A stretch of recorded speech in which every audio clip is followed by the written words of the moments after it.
You're going to the doctor, and you're going this morning. Don't you think you're making a kind of a big business over a few brown hairs around my ears? It's not just a few brown hairs around your ears, and you know it. There's more. There and down there. Oh, Mother, I think you get a little personal there. It's not funny, and don't make out that it is. You know what's happening as well as I do. You're getting younger. Gina, that's crazy? Yeah, but it's happening. Look at that sky, life's begun. Nights are warm and the days are young. Welcome to Now Playing's review of Golden Years. Can't you see what's wrong? I'm old. I don't want you looking at me because I'm old. I've never felt old before because we've always been together. And now I'm old. Today, you're 65. You'll have a birthday again in another week and you'll be 60. And then in a few days after that, you'll be 55 because it's not slowing down. Part of the Stephen King movie retrospective series. You just open your ears and listen, you can hear it. I hear it. I hear it all the time.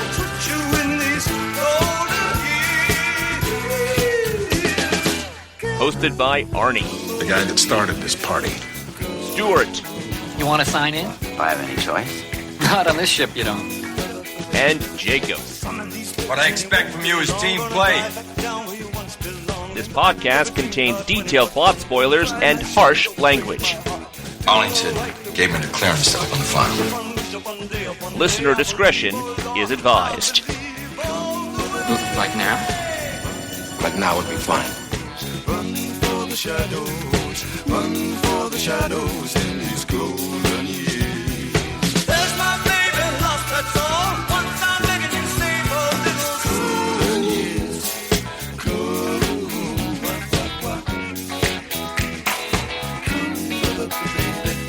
Today we're discussing Golden Years, starring Keith Zarbajka, Felicity Huffman, Ed Lauder, R.D. Call, Bill Raymond, and Francis Sternhagen. Directed by a whole bunch of people, but created by Stephen King. This is your boy Arnie, ready to live out my golden years. And Stuart. And this is Jacob, and what would you do if I sang out of tune? Would you stand up and walk out on me? I can't believe we're doing this whole this is like 8 seasons or something? Not the Wonder Years, Jacob. No Fred Savage. Oh, wait. Oh, Golden Girls. Let me look up their theme song. Thank you for being a friend. Yeah, there we go. That's the theme song I should have sang. And welcome back to Stephen King again. Yes, to one of his most beloved projects. I'm sure everyone was wondering, when will we get to his 1991 TV series that nobody watched even back then? Even I didn't watch Golden Years. I knew of it, but I didn't watch it. Right. We knew we were getting back to King this week, actually this Thursday on CBS All Access. There is a new version of The Stand that begins. We're going to cover that. So we were just kind of doing this show to let everyone know, hey, CBS, Stephen King, hopefully it gets better. Well, we haven't seen The Stand. Hopefully it gets better than Golden Years. Oh, showing your hand early. That's what I'm saying. Yeah. We're here to talk about the first pairing of CBS and Stephen King, because it's a little different than his ABC miniseries. But yes, he is still working with them, and this new Stand, from what I hear, it has a new ending. That's a good thing. It better still have that hand of God show up. I don't think so. I think Stephen King wrote an entirely different climax, and watching that now that we've lived through a pandemic, it should be interesting. Yes, several episodes are written either by Stephen or his son Owen King. But for this, we didn't do the Dead Zone TV series because nobody took the 5 seasons of the Dead Zone and decided to compress it down to, back in the day, 2 VHS tapes and say, now it's a movie. But I think this is a little bit more manageable because this only lasted 7 episodes in 1991. This was actually on television? Someone okayed this? A novel for television. That was the quote. I remember this. And, we have talked at length about how David Lynch opened the doors for movie directors and people that don't normally do television to tell their personal TV series. I get it. CBS out-of-touch executives, they see what's going on with ABC and Twin Peaks and think, who can we get that's weird? Stephen King. Let's just greenlight whatever he wants to do for a summer series. This is back in the time where a regular television season would be 23, 24 episodes. Summer meant, we could just make it short. Yeah, 7 episodes, 7 hours of whatever he wants to do. You say David Lynch and Twin Peaks. That was like, this is a direct result of that? They wanted their own Twin Peaks written by Stephen King? Here's the full story behind it is, keep in mind, I mean, we're going through Stephen King's works by the publication date, and I think something we can see by looking at Tommyknockers and looking at Langoliers and looking at Golden Years is he was toying with science fiction instead of pure horror. And he'd had this idea knocking around in his head about writing a novel about an old man who gets caught in a blast and starts getting younger. And then he started thinking about it more and like, this should be a TV series. And he'd been approached since the early 80s to do a TV series. But they didn't want this. I don't know if any of us wanted. I guess that's what we're going to be here to discuss. I agree. They had been trying to sell him since the early 80s to have a Stephen King horror anthology series where he would introduce the series like Rod Serling with The Twilight Zone, and each one would be a tale of terror taking place in New England. Mm-hmm. And he didn't want to do that, but he came up with this idea, and he worked on it for a couple of years and approached TV networks, and none of them wanted to do it. Nobody wanted to touch it. And he just kept working on it. So when you say he kept working on it, on scripts, this is not a novel. This is not a short story. Correct. He called this his first electronic novel because it was going to be a series with a defined beginning, middle, and end. And this was part of the problem was he was approaching these networks and saying, it's going to be one season and done. It's just going to be like a long mini-series. It's going to be a regular series, but it's going to be one story with a beginning, a middle, and an end. That doesn't sound crazy now. I mean, that sounds like something HBO does regularly now with Watchmen or whatever. Yeah, absolutely. It's ahead of its time for television, to be honest. It's something that you see networks starting to do. They started with Lost and things, but he wrote an article about the origin of Golden Years for Entertainment Weekly the week Golden Years premiered. And I reread that article, and what he talked about is as a kid, there was only one TV series he really loved, and that was The Fugitive. And he liked that it told a complete story instead of being completely episodic where, like Star Trek, what happens one week doesn't matter to the next. It felt like The Fugitive was pushing a narrative, and then when it came to an end, it had a really conclusive ending that excited him. And so he was thinking about that kind of a model as he approached television. And finally, his agent got him in with CBS after Twin Peaks. With Twin Peaks coming out, people were more open to talking about experimental television. The other reason they took this meeting was the previous year, Stephen King had had a huge success on ABC with It. Right. Yeah, that was a big deal. And again, nobody probably thought that network television was ready for Pennywise in the same way that nobody thought David Lynch could pull off some of his crazy stuff. So again, I can see how they would think that both these guys were the same kind of edgy vision of horror. But this is CBS. Now, CBS was the #1 network in 1991. Despite Golden Years. What a crazy year to be alive. Yeah, I do remember when CBS was, like, at the top. It's, I don't know, maybe Big Bang Theory got them back there, but they were a joke most of the time I was growing up. But they ruled at one point. Yeah, they're big hits. I looked up the top-rated television programs of that season. #1 with 60 Minutes on CBS. So a news program. 2 was Roseanne.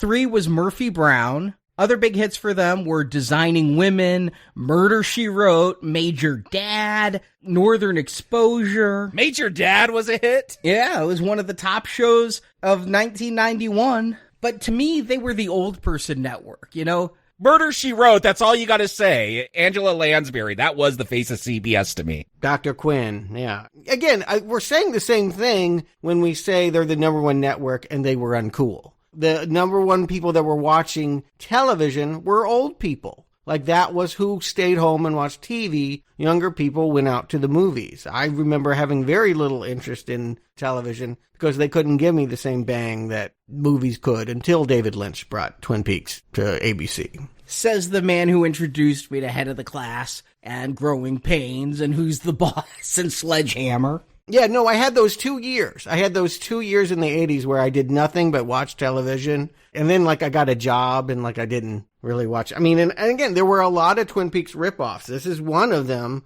Many of them were more successful than Twin Peaks, but I didn't watch any of them. X-Files, Northern Exposure, Picket Fences, all of them came out of how do we exploit the concept of a small town with big secrets. I was a David Lynch fan. I wasn't a TV watcher. And so I missed this when this came out. I missed it too. I never watched an episode, despite being a really ardent Stephen King fan around this time. I mean, I saw The Lawnmower Man in theaters. I saw Sleepwalkers in theaters.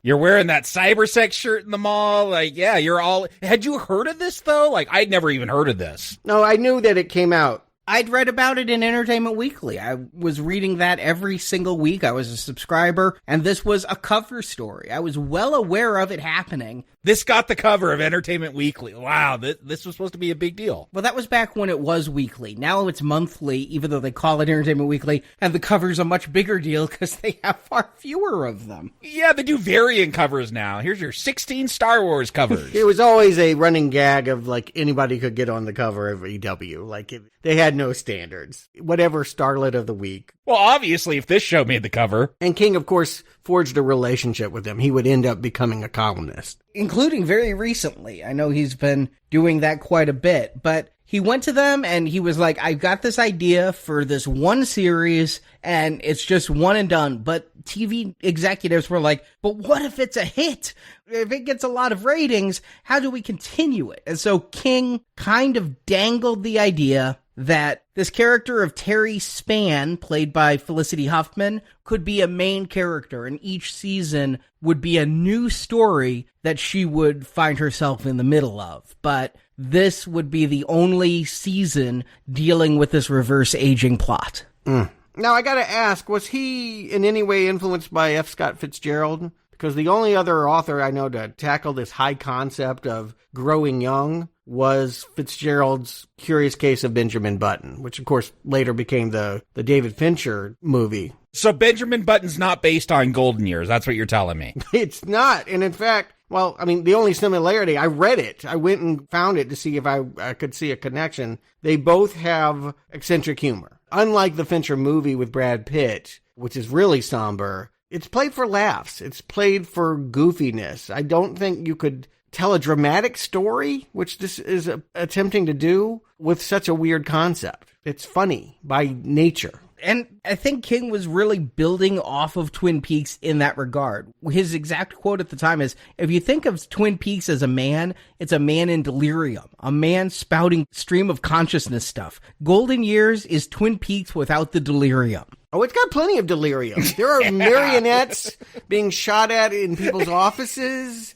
There's all kinds of crazy going on in this. But I would say not everyone can do what David Lynch does. And that becomes evident once you get into this quote-unquote movie, as we're calling it. And it became a movie after it got canceled, right? I remember it showed up on VHS and 2 cassettes that you could rent. Yeah, this is when I saw it. Here's the history of the show, though. It was a summer series, which these days is a thing, right? I mean, these days, America's Got Talent runs every summer and gets huge ratings, and there's series that run in the summer. But in 1991, if you were on in the summer, you were basically dog shit. I mean, nobody watched TV in the summer. They flooded it with reruns, and I believe the first series to have a successful summer run was 90210, where they just kept it going all year, all summer, and then the next year. But putting this on in summer seems to me like a sign of no faith. And a way to make it a shorter season. I mean, again, if you were on in the fall, you would be expected to go all the way through spring. So in its premiere, Golden Years came in 6th for the week. And I don't think that's very bad. It won its time slot. It was Tuesday night. it beat a rerun of Roseanne. That's pretty impressive, actually. I feel like giving it a Roger Maris asterisk for beating the home run record. I don't know if it's that big of a deal. It was back then. I mean, honestly, it tied Roseanne. They both got a 12.2 rating and a 22 share on Tuesday night. And then I couldn't find the next week's ratings, but the rest of the episodes aired on Thursday nights. And the first was really 2 episodes. We say this is 7 episodes. That's how it was aired. It was made as 8 episodes. They just aired 2 back to back on that Tuesday night like a premiere movie. And then they aired all the rest on Thursday nights. By the 3rd episode, it wasn't in the top 25 of the week. Right. That's what I predicted. There was no way it was losing to Dinosaurs reruns by the end of it. Like, there's nothing it's going to be beating that it's up against. If only Harlan DH so much that he could be saying, "I'm the baby." Why didn't we get a season 2? Yeah, it's pretty obvious. This thing probably should have been exactly what King pitched, a miniseries. And they could have gotten it to some kind of conclusion and thus properly marketed it as a movie afterwards. And when this didn't do well in the ratings, CBS called King, like, it's over. It ended on a cliffhanger. The end of episode 7 is very hard to find. I did end up going on eBay and paying way too much for somebody's VHS tapes where they taped them. That's not really giving us a hint at how much you paid. A quarter is way too much for this thing. $50, because that's the only way. I can't find it on YouTube. I couldn't find it on... So I watched this on YouTube. I watched the VHS version. They also had the 6-hour version. That wasn't the whole series with the original ending either? Here's how it was released. First, you had your 7 episodes on CBS that ended on a cliffhanger. Then, when they told King it was over, King's like, well, give me 4 more hours. I can wrap up this whole story in 4 more hours. And they're like, no, we're not going to do that. You have 4 hours to clean out your desk and get the fuck out of our studio.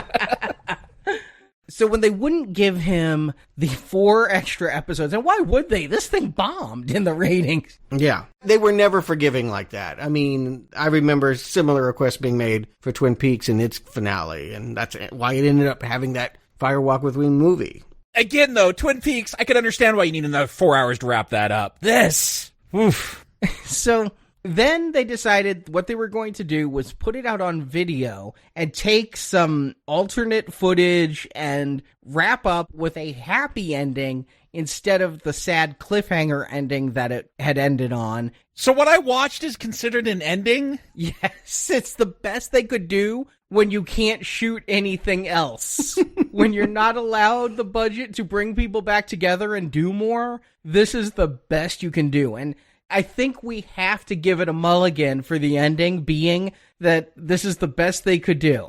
I mean, the ending's not my real problem with this, so whatever. And I would also say that if they had been smart, they would have, in the production of this series, already filmed some kind of ending, knowing that it was a possibility that this thing might get canceled. I mean, usually that's how it's handled now, of we have an ending if we need to, but we will go for the other one if we're going to get renewed. Yeah, I agree, but back then, I think all these people were like, look at Twin Peaks. It was a big hit. It was canceled by this point. But not by the time it was filmed. Yeah, okay. But yeah, it was a quick flame out for Twin Peaks, yes. It went from hottest show to cellar dweller within a matter of months. And so this thing was already in the can. There was nothing they could do. And so the best thing to hope is that Stephen King's name and clout carry something to people in summer 1991. Yeah, by summer 1992, it was a double VHS set.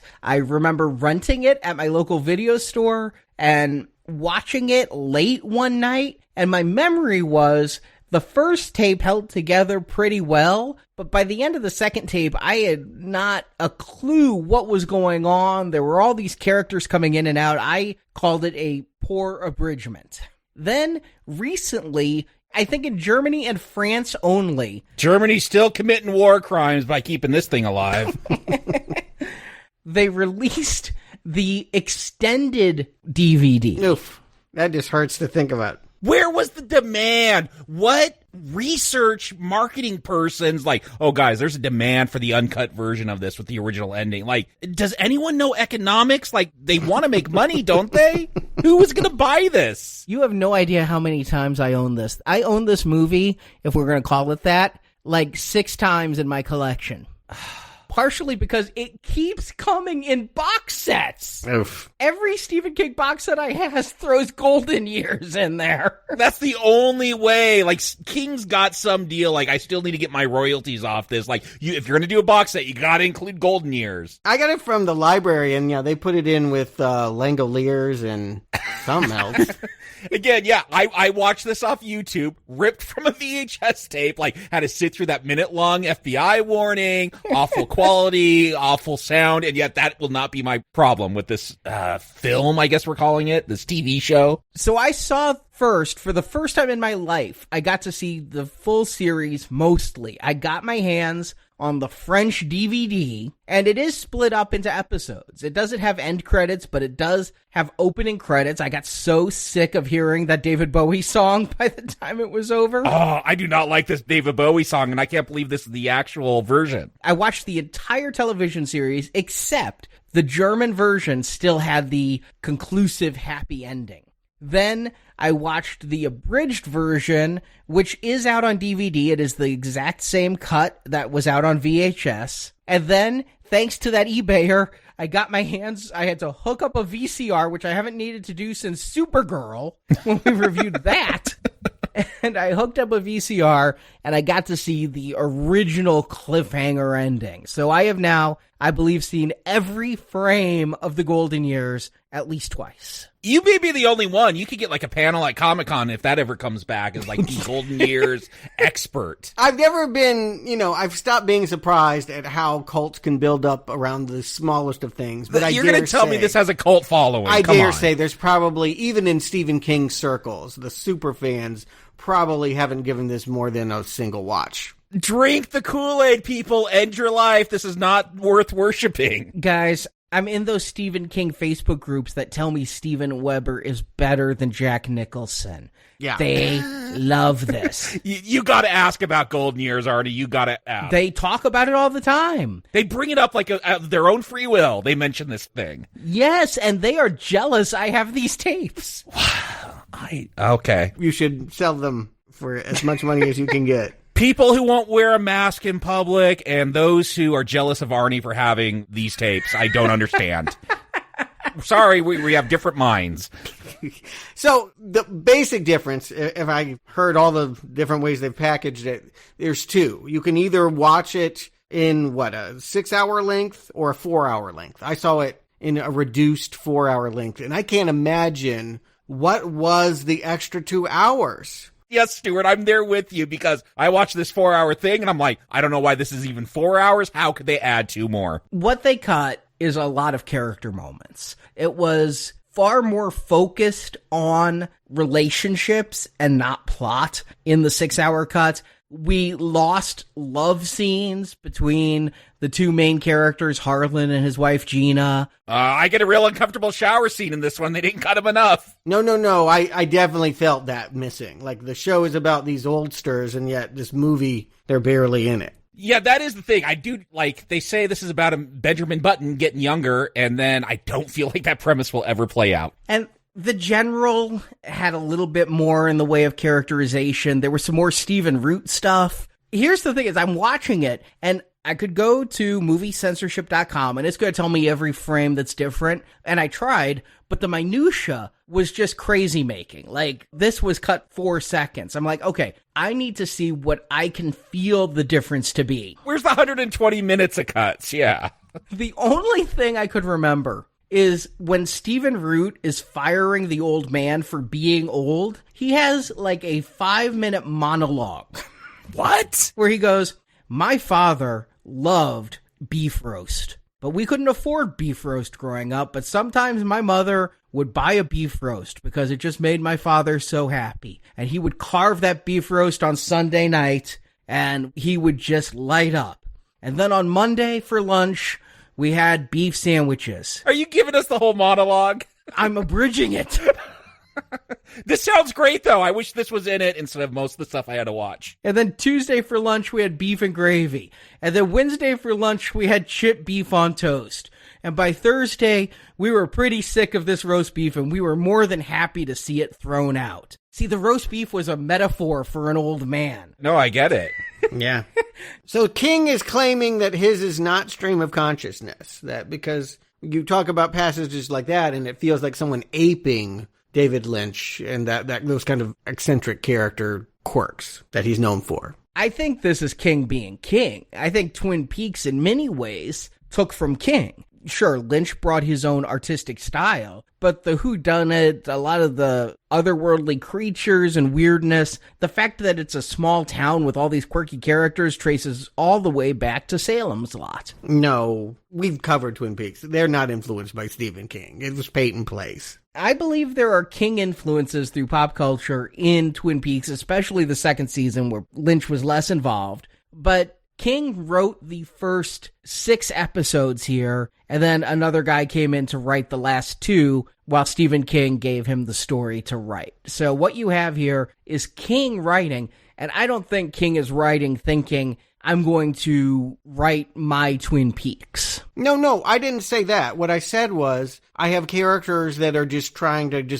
I can do whatever I want. I can have them just talk about roast beef for 5 minutes. That's the kind of thing that only David Lynch could have gotten away with on 90s television. So he wants to do that too. He wants to have a platform where he can just freeform on any subject that pops into his head, plot and audience be damned. Yeah, and definitely plot be damned. But I'll say it right now, Jacob, you're letting be known your seething hatred for this. I mean, anyone that watched 5 minutes of this knows it's not a not recommend. I mean, come on. We're going to play this game? I agree. There's no need to be coy. This is an awful, awful show. Having watched the series, had a conclusion, I'd probably give that a recommend. I'm still on the fence on whether or not I recommend this. You're drinking the Kool-Aid too? That green Kool-Aid. It was an interesting series with characters I got to come to care about over the span of 6 full hours. It would be 8 if it had commercials in it.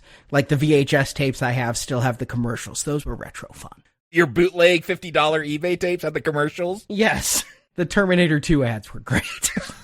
But the 4-hour version, I have to say, I felt like I lost a lot of connection with these characters. Mm-hmm. I'll talk about the ins and outs as we go. I'm going to say that the very common 4-hour version is actually inferior. Much like certain extended cuts from Peter Jackson, it gets better when it gets longer. None of those Hobbits, but Fellowship of the Ring, the extended version is better. Here, if you can watch the 6-hour version, it's going to be better. It's not going to waste 2 more hours of your time that you might feel you wasted in the 4. It's going to let you have more time to connect with these characters. And I got into it like I would a TV series. Did I love it? Twin Peaks love it when I watched all the episodes? No, but I liked it like I liked The Walking Dead, and I know some people are over the moon of that. I was kind of, it's good for the first couple seasons of Walking Dead, and then I faded away. It's a show that had I watched it in the day, I definitely would have tuned in week to week to see where it went. Each episode made me care more. With all this Twin Peaks talk, I just got to ask you, Stuart, hypothetically,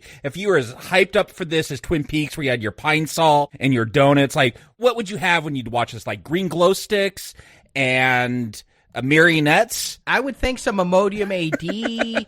Metamucil, some old people stuff? Yeah, I would have my grandma is probably what I would have. Like, I would just invite, my rents over for the first time to watch television together. You want to watch Freddy's Nightmares? No? Okay, how about this? This might be a good compromise show.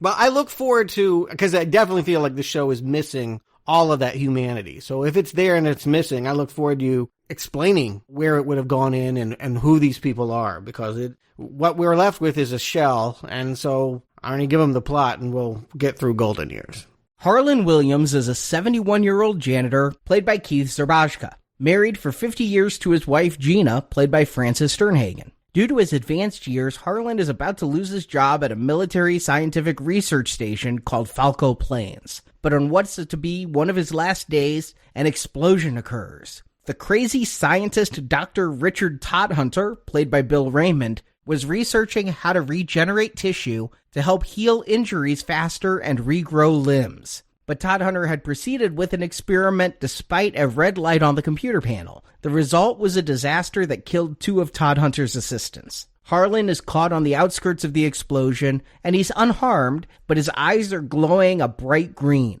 Soon after, the green goes away, but Harlan discovers he's becoming younger. His hair's turning darker and his eyesight's improving. The explosion garners the attention of the government shadow agency known as the Shop.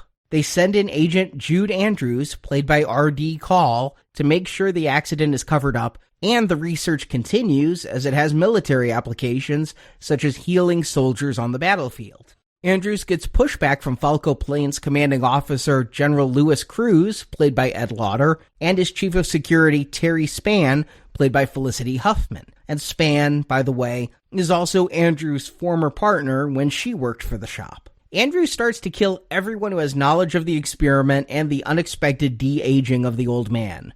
To save Harlan's life, Terry takes Harlan and his wife Gina on the road to escape the Shop.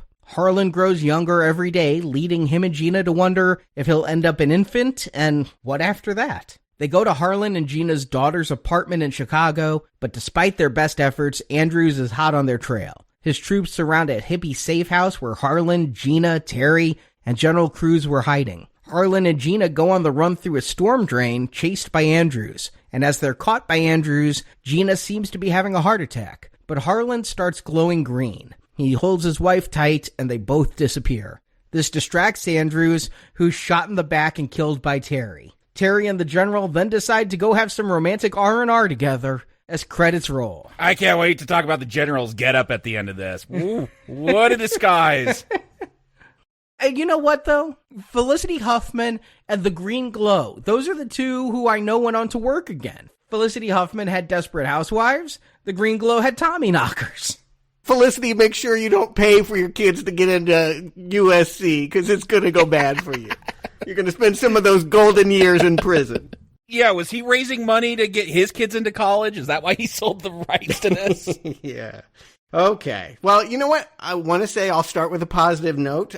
In putting in this disc, just automatically started singing the David Bowie disco song, Golden Years. I'm surprised they got the rights. I'm not into this Bowie song. I said it earlier. Not my favorite. He was in that shit college band, Tin Machine. It was like his worst musical moment. It's actually, I'm a fan of almost everything that he's put out. I can find one song on the album I like. Nothing. Goose Eggs on Tin Machine. It's horrible. Did he pick that on purpose? Did he name it Golden Years because of the Bowie song?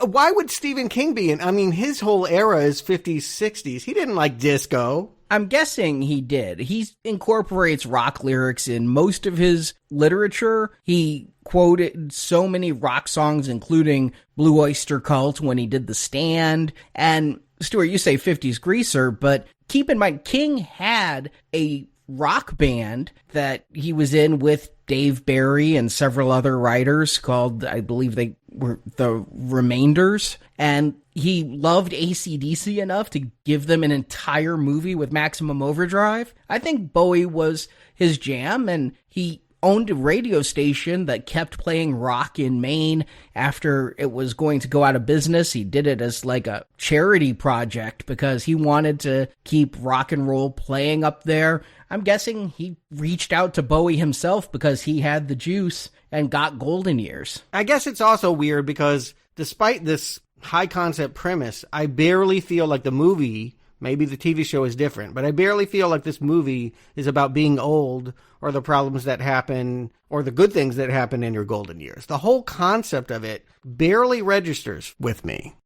No, I agree. Like, again, Arnie, you'll have to tell us if we missed something by not watching 6 hours of this, but because this is the opening credits that we're seeing, right? Like, this is how every show would have opened, with this farm and then these lab rats being experimented on, an explosion, and then an old man. Like, I'm like, oh, okay, so some experiment, and it's going to affect this guy's age. Like, I knew nothing going in, but I kind of figured it. So the whole time I'm waiting for this guy to get younger and for this to say something about age, and I waited 4 hours, and I guess I have to wait 6 to get those answers. This has a double bind situation. All the commercials, and there were many for this show, told you the premise. Old man caught in accident, starts growing younger. So that's what you're tuning in for. And yet it gets there so quickly that it doesn't have much time to ruminate on age. I think most of the first episode is in this 4-hour cut. I think they cut very, very little out of the beginning and cut everything out of the future episodes.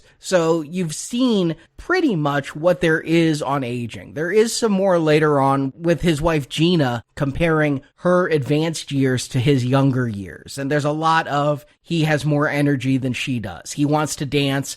She can't keep up with him anymore. Yeah, in this one, it feels like, oh, I gotta buy hair dye, so I still look old. Like, that's what I felt like I got with the aging stuff in this one. Very little, like you said, Stuart, just pondering and rumination about aging and what that means. There's none of that even in the 6-hour cut. Holy shit. Okay, so I don't have to watch that. Holy shit. Then total failure. What we get of it then, what I'm asking for is, we have this opening where this 70-year-old man is riding Pee Wee Herman's bicycle to an electrified fence where there's just tons of animals just dead from frying. They've got to keep it so electrified to keep everyone out from their top secrets about agriculture. I mean, okay, and there's a lot of lip service paid in the first 20 minutes to this guy needs to retire because he doesn't understand computers. He can't pass his eye exam. He doesn't remember the combination lock on his locker. Yeah, it beats you over the head with those themes, so you're waiting for them to play out. I actually thought all those animals, like that green stuff, was going to make them come alive or something, reverse their death. Well, no, his fellow custodian is taking online taxidermy class, yes, so he can sell them. And again, local color, we're going to get a lot of local color. This series, this movie, the 4 hours, is nothing but people just saying the weirdest shit. I mean, it is definitely trying to populate. I could see lines to many of these characters in other King work. I was looking at The Stand a lot, and this other janitor was a step away from MOON. That spells taxidermy. And Stuart, we've had this debate before. Does Stephen King hate the working man? And I've said many of his heroes are working men like Stu Redman. And here I feel we have another one. This guy obviously doesn't have a lot of education. He doesn't know computers. He's working as a janitor. We see that he did serve in World War II. Is there some reason, I was looking for it in the movie, like, is there a financial hardship? Why is he still working? You're of age, go get that Social Security. You got a house, that's probably paid off. It doesn't seem like you're wanting, and I guess he just got a work ethic. He just doesn't know what else to do at 71. Keep in mind all those Walmart greeters. Not all of them need the job, and at the hospital where I used to work, there was a volunteer program for elderly people to come in and be guides and show people to offices and things because they needed to feel useful. I don't know. It's one thing to say, welcome to Walmart. This guy's cleaning toilets, probably. He's a janitor. Like, at 71? Give me that Social Security. Any television writer would know in the first episode, if not in the first segment, you explain what this character is all about. I get very much that he doesn't want to be thought of as over the hill and keeps arguing that he's 70, not 71. But at the same time, he's, huffing and puffing on a bicycle. He doesn't even drive a car. It's a glamorous job. He's riding a bicycle because it's Stephen King, right? Like, he did that in It. There was that red bike. I feel like that's just a Stephen King thing, is having a bike. I thought it was because of his eyesight he can't drive anymore. We needed so much more on who he was, if not right away, which I would argue in television, you do it right away because you want everything to happen as quickly as possible before people get confused and turn the channel. That was on my mind from when we talked about Langoliers. Like, we talked about how fast they got into what is the basic plot of that. Like, people disappear on a plane and there's some survivors. And you were talking about that, Stuart. Like, TV, you got to get that in before that commercial break where people flip the channel. And I was watching this. I'm like, is the commercial break like 3 hours in? Because I want to change the channel. Like, where is the hook? Yeah, the hook is, I think it is in the first segment. At the same time that he's arriving at work, we have the worst named scientist of all time. Yes. I just hate this. I hate even repeating it now. Dr. Richard X. Todhunter. What the fuck is that? It sounds like his name should be Todd Hunter. Right. Not Todd Hunter is his last name. With the X, all of that is like, who came up with that? And the hair and all of this is just like, oh, you should be on Nickelodeon, not CBS. I mean, this lab that they show us, they say he's like working with a particle collider. Like, don't we have that? The Hadron particle collider that wasn't invented yet, but like, we know what these things look like in real life. Like, was this something he just made up? There's no reference because it's a bunch of glowing green things with rats. I'm thinking a particle collider, you're spinning atoms around and smashing them into each other, possibly creating black holes that put us in an alternate reality. Like, you're not doing that with rats. That's because we have that today. We didn't have that in 1991. So particle collider, he thought rats. They say it's a particle accelerator, so maybe it's not the same thing. But when I saw this the first time recently, because remember, I saw this once in summer 92 and never again, despite how many times I bought it. When I see this easily mad scientist on this awful, awful lab set, I mean, it's kept dark to hide the cheapness, but garish lights. It just reminded me of cheap syndicated late 80s shows like War of the Worlds and some of those. When I saw this, I'm like, this is going to be an utter piece of shit that I'm going to have to sit through for 10 hours. The 6-hour full series and the 4-hour mini series. I really, really had a bad feeling about this during this terrible science experiment where a light is red and he's like, do it anyway. Yeah, in the uncut version, how many more minutes do they talk about this light in its faulty wiring? A couple. Jeez, it goes on forever. Oh, it's faulty wiring. It's red. It's gray. I get it, Todd Hunter. You just want to do something with these rats. I don't know what you're doing. It's a mystery to me, so I'm having a hard time being that into it. Maybe he should do the experiment. It's so important. Even if you jump ahead and when he finally explains what he's up to, what he says is that he wants to regenerate flesh really fast on the battlefield. That's why the military is paying for this. I don't know where rats are going to come into that. I mean, you always start with the rats, I guess. But are they injured? They have a scar even on them. They look perfectly fine. I don't see how you're going to know whether they are regenerating flesh. Later on, he's going to do the same experiment on a clock, okay? Yes. I don't get his science. I did not understand what was going on at that point. Like, the movie had lost me already by then. It made me wonder if he, in fact, was working on a time machine. Okay, we're going to talk about the sun standing still later. I thought that's where this was going by that point, that this had something to do, like, with all-time reversing. I don't think that they've revealed what his true motive is. This is the cover story that he's healing soldiers on the battlefield. Or maybe he's trying to heal soldiers on the battlefield and accidentally created a time machine. If we had those 4 extra hours Stephen King wanted, I bet we would know, because there's a lot more. One of the cliffhangers is all about Todd Hunter and his dad's grave. Yeah, that never got resolved, did it? No, it came back at the cliffhanger. At one point in the series, you see him go to his dad's grave, and he's talking about how his dad was obsessed with time, and he buries a watch. I had flashbacks to the Langoliers. Does Stephen King have a problem with his father? This is the second Stephen King film I've watched, for this podcast where it's people with daddy issues. Stephen King didn't have a father. He went out for a pack of cigarettes when King was like 2 and never came back. All right. I thought Todd Hunter's deal was like, again, were we going to get zombies? That was one thought. He's going to try to reverse his father's death and raise him from the grave. Well, I'm glad they don't get stuck in the Bangor airport. I mean, I do think what they have is, it's recognizable. I know this series. It was on CBS 15 years before. The Incredible Hulk, right? I don't know much about gamma rays. I don't need to. Basically, you shoot a guy full of the stuff, he glows green, and then you're going to have an adventure where everyone's chasing him. This is the same premise as that show. Or The Fugitive, as King went back to. I think when I was reading his stuff about The Fugitive, I definitely was thinking about The Incredible Hulk. Yeah, I agree. All those shows kind of follow the same formula, but Fugitive was a murder mystery, a wronged man on the run. So was Hulk. Yes, but Hulk also, again, with the supernatural, he was trying to find out the science behind it. That's where this show, what is the appeal? Dramatically speaking, what is the appeal of someone that gets younger and younger? How does that lead to anything dramatic involving, obviously the character, it impacts their personal life, but why would everyone in the world be chasing someone like that? Well, yeah, they have to go through the explanation.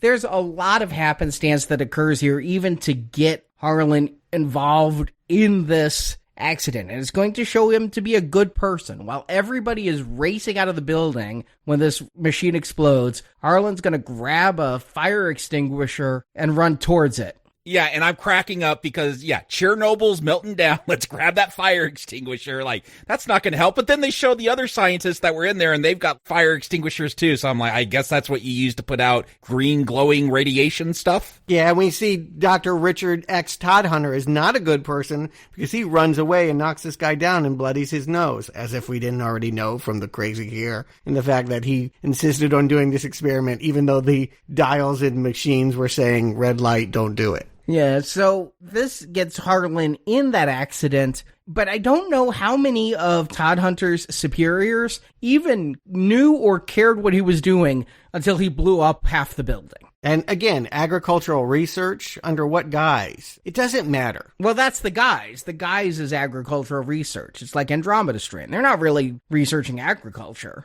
It's after this explosion that we get our real bad guy showing up, because Todhunter isn't the bad guy. He's just a crazy guy who's doing the science stuff.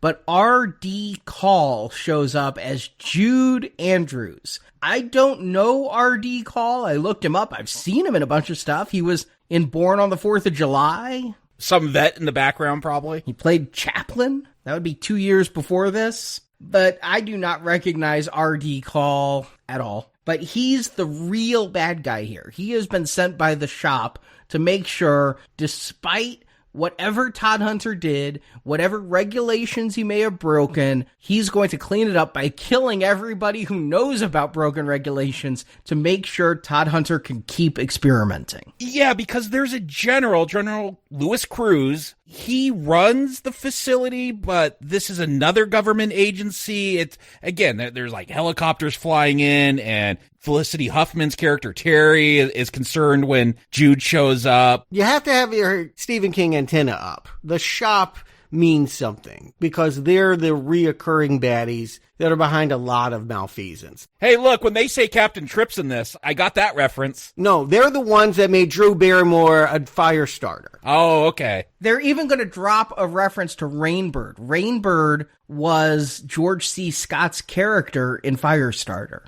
Or Malcolm McDowell's character in Firestarter 2 Rekindled. Oof. Nope, I'm stuffing that fire out. Yeah. Then it means something that he's coming in here to take over the project. But I agree with you. This show will be far more about bureaucracy and men in black stepping on each other's hit jobs than it ever will be about golden years and aging or de-aging. Yes, Arnie, you talk about Stephen Root's 5-minute pot roast monologue. Like, why is Stephen Root in this so much? Just like going around, I don't want Harlan working here anymore. I think he is so concerned about these optometrist exams being done on this base. Like, why is so much time being devoted to it? I feel like when they abridged this, whoever did the editing was like... awful job. Yeah, I agree. He either should have cut more or cut less. More, way more. I was actually like, because I knew there was a 2-hour difference between what was on TV and what I was watching. So as I was watching this, I'm like, why has this got to be 2 VHSs? That's extra money. No one's buying this except maybe Arnie and some weird people on Facebook. Let's get this down to 1 VHS. Cheaper to manufacture. You don't need a big box. So as I was watching this, I'm like, why is this here? Cut this. Like, I almost want to do my own edit. My belief is, for people like me who wanted to see the series but couldn't. Wouldn't you want the whole thing, though? I would, but back then in 1991, multiple tape VHS sets were a rarity. I mean, I think Twin Peaks was perhaps the very first multi-tape VHS set I bought in my life because it had 1 episode per tape. But I think they looked at 2 tapes as the economic cutoff. That's what Heat was. You know, a lot of movies that ran over 2 hours. The Godfather. Titanic, yeah. Yeah, Titanic would be a decade later. But yeah, 2 tapes seemed to be the cutoff as to what would be considered affordable. And so what they wanted to do was keep as much of the TV series as possible and yet fit it on 2 tapes. Which makes me wonder why these DVD releases, which are double DVD releases, still are the same VHS cut and don't include that German extended cut because that would be so much better. But when they cut it down, I think they just looked at the threads that led action and cut the character moments, but kept so much with his military crew and things, which I would have cut because it doesn't add anything. And when you lack the characterization of your lead character, Harlan, and his wife, Gina, when you remove those characterizations, leaving character moments with Stephen Root or Ed Lauter feels imbalanced. I do think this 4-hour edit makes it feel like a story about the military, whereas the 6-hour edit, it felt a lot more like Twin Peaks, where there was the Laura Palmer storyline, but there was also the various other things going on, and it just felt like an ensemble piece, but Harlan didn't feel like he got the shaft the way the 4-hour does. Look, if there's a hook to this, if this means anything at all, it's the idea that I'm partnered with someone and I'm going to lose them because as they continue to age gradually, I'm going to be more and more age inappropriate. And that's painful. It's making her insecure. The heart of the show is Gina and Harlan, and they are really sidelined. The moments they do get, when she comes running to the infirmary to see if her husband's okay, they give them a shower sex scene. Like, this was the way to show their love? Yeah, the fact that they're going to have this conversation about who gets to wash Harlan's dick. Like, yes. He's like, I can wash it myself, but if this young nurse is an expert, I guess let the expert do her thing. Then Gina gets like all jealous and she's like, I'll wash that dick. Like, I thought it was the taint because she's like, there's some areas you can't reach. It could be, but yeah, and then it ends up in a shower scene. I thought, and they give, again, lip service throughout the thing where Gina's like, oh, I never felt old because you were always with me. That's bullshit, by the way. In my 30s, I threw my back out. I'm like, I'm starting to feel old. Like, in my 40s, everything hurts. My vision's gone. Like, I don't care how much I love my wife. I feel fucking old.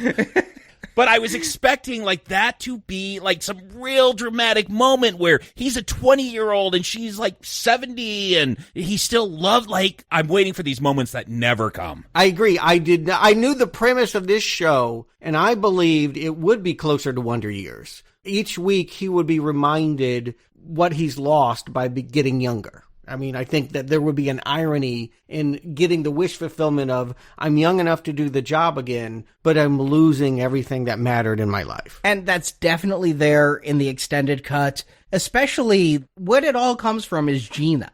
Gina feeling insecure because Harlan is de-aging, and he doesn't even realize what he's been gaining. Gina has to point out to him how much faster he's walking, how much more energy he has. But what does Harlan think about that? I never get a monologue about pot roast or anything else where I understand how he feels about the de-aging. Yeah, I get that, like, oh, I don't need glasses to drive anymore. We get plenty of that moment. I don't need to be hit with that particular hammer. What the skillful writer would do would, without hitmen and shop assassins, be able to talk about the drama of the relationship. They needed to have kids. They needed to have other people in their lives that were impacted. Again, you would make this a drama. You would not make this about who killed the ophthalmologist. They do have 3 kids. Oh, there was only one blind kid in the cut I saw. Yeah, they have 3 kids, although we only get to meet one kid, but they talk about their kids more in the 6-hour cut. But you're right, even in the 6-hour cut, Harlan is so worried about Gina that he never talks about how he feels about what's happening to him. He's worried about making sure she's okay throughout all of this, which makes him selfless, but makes him bland.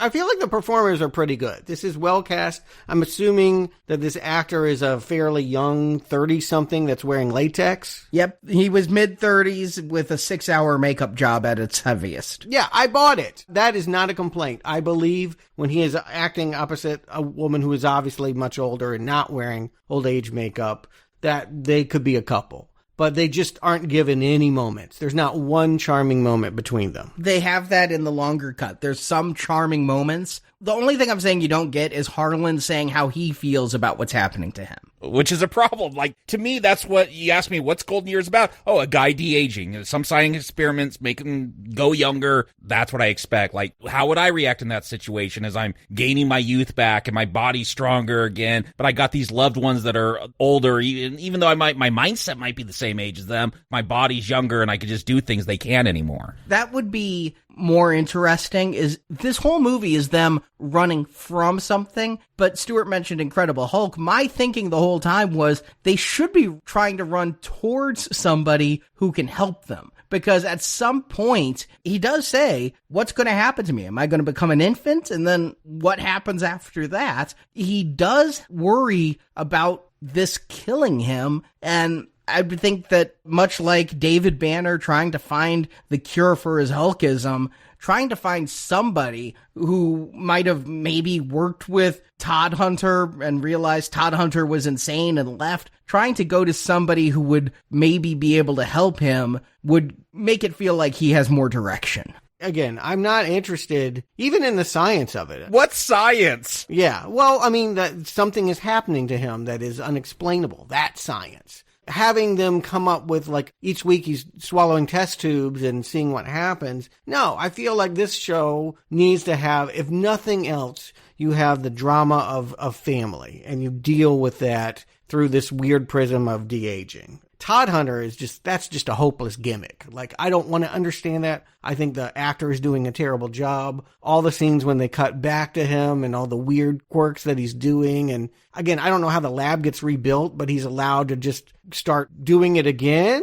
I thought they moved to a different lab. Was it the same one? How do I know? I mean, who could say? I don't know. Like, at one point, the general, like, isn't allowed on the base, and then he's in Terry's office. I'm like, isn't that on the base? I get so confused. That's definite cuts that you're missing because things happen to change that. But the story of the abridged cut is really following the cleanup of Todd Hunter's mess, because one of the scientists lived long enough to tell a MacGyver, I don't know if that was a dig at ABC, but tell a Lieutenant MacGyver the lights were red. And so MacGyver now knows Todd Hunter broke protocol and Jude is going to kill him. Yeah, and so suddenly we need some outside guy to come in and kill everyone, and then kill the ophthalmologist who gave the eye exam, and then kill the guy that took a picture of the ophthalmologist after he was killed. I mean, like, it gets ridiculous. Like, there's no need to kill anyone. You can easily discredit MacGyver.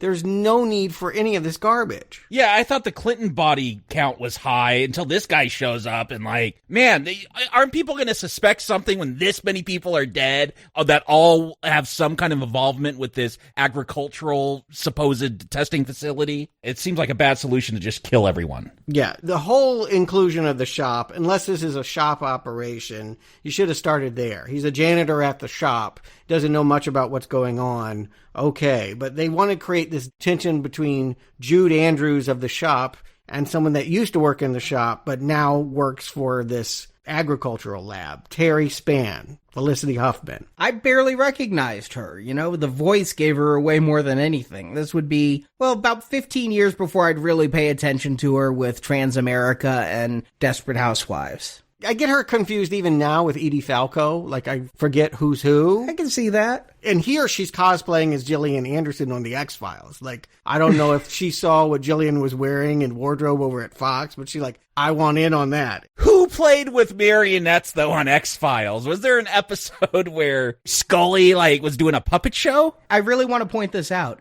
This was the bridge between Twin Peaks and X-Files. X-Files did not premiere till 93. Yeah. I'm not saying anyone's copying anyone directly. My point is to say that I feel like she is confusingly looking like the lead of the X-Files throughout this whole beginning. My confusion is that they really tried to make her objectified. Like, we get to see the general using his security cameras to stare at her legs. But she knows it, right? She's looking back knowingly. Yeah, she knows. She's okay with it. And then she starts massaging his head and turning him on. But then also we're going to get some of Andrews. Jude Andrews is kind of into her too. It's a love triangle. Yeah, they had a thing before. I guess she used to work for the shop? Right. He obsessed on her, and now this is creating so much drama. I just can't wait to dig in. Wasn't this fucking called Golden Years? What the fuck are we doing here? This is a studio note or something about, let's sex this up. We need more sex in the shower. We need... Old people sex, no studio. Not even CBS is saying put Frances Sternhagen in the shower, please. Cocoon was a huge hit. People want the gilf. Come on, Arnie. Somebody said it, Arnie, it's here. Like, it wouldn't be here if somebody didn't want it. Like, it feels like a desperate attempt to try to enliven this dead concept that's going nowhere for hours and hours. I thought the shower scene was to show how much in love these two are and how they still have the hots for each other. Their marriage has not grown cold like you imagine so many old people do. Yeah, I get that's what they're telling me, but what's keeping me entertained is just old people fucking in the shower. Like, yeah.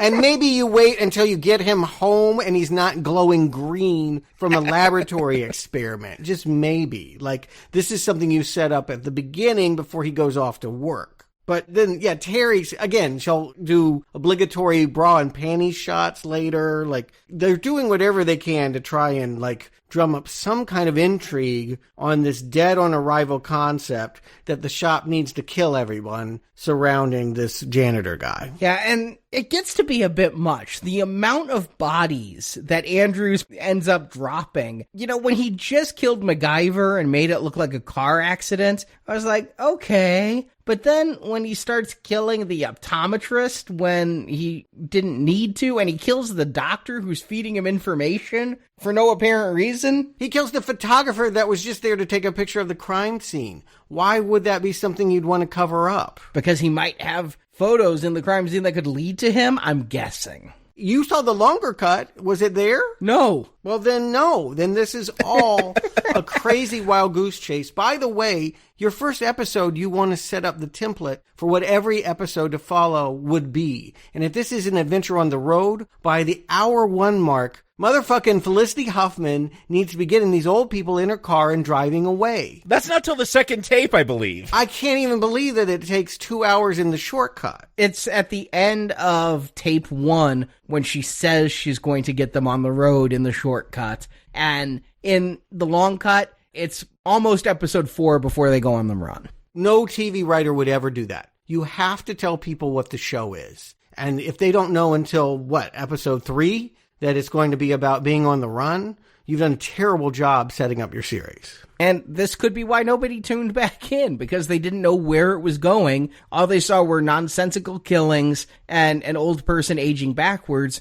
But it takes until about episode 3 for Andrews to even realize he should be interested in the old guy, and then call whoever his shadow boss is and said, well, they want me to pretend to cover the janitor so I can watch Todd Hunter, but I'm going to pretend to watch Todd Hunter so I can watch this janitor. I mean, it takes a long time for our pieces to get in play, and that is a problem. The thing is, I'm liking the characters. I'm wishing the characters were more active. Oh, by the time they get into play, when I find out this is going to be a road trip show or whatever, like, I'm done. I've tuned out. I don't care. There's nothing interesting about these characters. Even in a bad show, or a mediocre one at least, you could have at least someone that you're interested in, and maybe some weird little dilemma, some problem they have to solve that's interesting. Nothing here. I don't care about a thing. There's a strict formula. You have an A storyline, and your A storyline is man growing backwards, which, by the way, I can't even tell. You need characters to keep pointing out, no, there's definitely brown in your hair. I don't see that. I never saw the brown. Yeah, I do not see the de-aging. At no point in this entire series will it ever look to me like he aged back a day. Oh my God, it is so drastic. Maybe because I watched the DVD cut on both of these, but it is drastically noticeable. I see the brown in the hair. I see every episode, he is much younger. The makeup is removed until I got to the final episode, and I'm like, how would they continue this? They pretty much have him in mid-30s. Again, if you cast a 30-year-old actor, you would think you would want him to look like that with no makeup at some point in your run. But they were saving that for season 4? I mean, again, how long did they think they had to unveil this concept? No, he said King didn't ever want to pick up this story again. It was going to follow Felicity Huffman to the next X-File. Yeah, that's what's crazy. Yeah, they wanted to finish this one with, I'm guessing, 8 more episodes, but he said he could have done it in 4. Jesus Christ. But no, I mean, it wasn't going to be season 4. This was a 1-season arc, and then we were never going to see any of these people again. Then you needed to have him look like he was 45 by the end of episode 2. Like, you need to get this accelerated. This thing needs to move. Like, there has to be motivation. This thing is just dawdling around, thinking it's got all day long to talk about whatever's on its mind and go to the hair salon. I don't think him de-aging that fast would make sense if you want a 16-episode arc, because you hired a guy in his mid-30s. At best, he's going to play late 20s. What exactly was the arc they planned for him? How young would he get? Great question. Did this ever get published in a novel form? Did King ever elaborate? He never wrote it as a novel. No, this is what you have. He's never even explained what he hoped the story to be about? No. I mean, not a lot of people are asking him about this bomb of a TV series. I mean, you said there's a whole Facebook group that's like, they want to get their hands on that German cut. Yeah, but King doesn't respond to them. King isn't in the group. No, you get my point. I'm not asking for him to, like, spend a year on it. I'm just saying, hasn't he ever given an interview or just put out there on a blog or something that, hey, it's too bad I never got to do this? Yeah, it's too bad I never got 4 more hours to finish it up. That's it. Ooh. Okay, King fans, next time you go to a book signing, something where he's speaking, you get to ask a question. Golden Years, number one thing to bring up. Find out for us. Yeah, I have no idea what this series hoped to accomplish. In watching all of this, I have no idea. You're exactly right. Maybe he shouldn't age that fast. What would be the point of doing that? I don't know what the point is. I don't know what they were headed for. It is literally like they stopped this before we even got an Act 2. And it's 4 hours long. I think they want him to de-age slowly, but they also want him to have other powers. His eyes glow green sometimes. Later on, we're going to see when the road trip begins, they separate because they're looking for an old couple with a middle-aged or younger woman. Now, first they gotta steal a car to be inconspicuous, so let's get a hearse and paint it neon red. Isn't that what the Muppets did in the Muppet movie? No, this is something I hear all the time. I'm not a spy, but I keep hearing in spy movies that the more conspicuous you are, the less attention you draw. Hiding in plain sight. But again, it's just, I mean, when have you ever seen a red hearse? And come on. I have. Does that count? Yeah, it counts. I go to horror cons and half the cars seem to be hearses of various colors. Those are people that want to be noticed. Like, they're not trying to hide, though. Yeah, maybe they're cosplaying Golden Years. I don't know about conventioners. But I'm here saying that this is just these adventures on the road. Now that we're finally doing what the show says it wants to do, I don't understand what the adventure is. Well, we keep saying it's a road movie. They don't spend a lot of time on the road. It's almost one episode is on the road, and then they're in Chicago for a while. I thought the engine, well, again, you're telling me that this was close-ended, but I thought the story engine, like Hulk was, each week I go somewhere new and have an engagement with the people around me. You know, the joke is that she leaves her old car with the keys in it so that teenagers get caught with it, and ha ha ha, a little bit of humor, but I think that's a bad idea because they're going to be found with the car. If you just parked that car in the mall, it would take a lot longer because the kids are going to say where they stole that car from, and then you just look what other cars were stolen from there. I don't know. Driving to Chicago doesn't seem like it would take that long either. I mean, I guess that's my adult mind. They're in New York. Yeah, I mean, again, one full night, right? They can get there by morning. Yeah, they get there in one episode. They get on a bus driven by Stephen King, and they get there. I mean, there's not a lot of road tripping, is what I'm saying. They switch cars a couple of times. They did cut a major time-sucking subplot. Yeah, I felt like it because I'm like, oh, okay, we're in the road trip portion of the movie, and then I'm like, where'd the road trip portion go? Now they're at the kid's house. Yeah, they had the hearse, and then they swapped the hearse for another car, and then they ran a stop sign and got stopped by a cop, and Terry pulls a gun on the cop, and they steal the cop's car. Well, that's the dumbest thing you could do. Well, it's creating a distraction because then Andrews sends an entire town of police officers after them, and they have this whole standoff where they think the people are in the car, and this goes on for 5 or 10 minutes, and it turns out that they ditched the car and put scarecrows in it to look like them and named them Larry, Curly, and Moe. They get them from the Children of the Corn. And the police officers are all laughing at Andrews because Andrews had them be so careful about these armed and dangerous scarecrows. So there is a lot more road trip car swapping going on in the longer cut, and it's enjoyable. I mean, it's fine. I get to see more frustration from Andrews. I get to see Andrews boiling over, and I get to see more of Major Moreland's hatred of these people as it kind of comes out. But I'm not going to say you missed any major developments. I mean, what about the Harlan side of the road trip? Because what sticks out to me, he gets on a semi and then his eyes go green and I don't know what happens next. I think the sun stands still and everyone like immediately responds to that. Like, look, you can't even look at the sun because it's going to blind you. How do you notice it standing in one place within 30 seconds where everyone's going to pull over? I don't know if I missed something. And then everyone just turns against him. I'm like, how do they know it's him? Did they all see his eyes glowing green?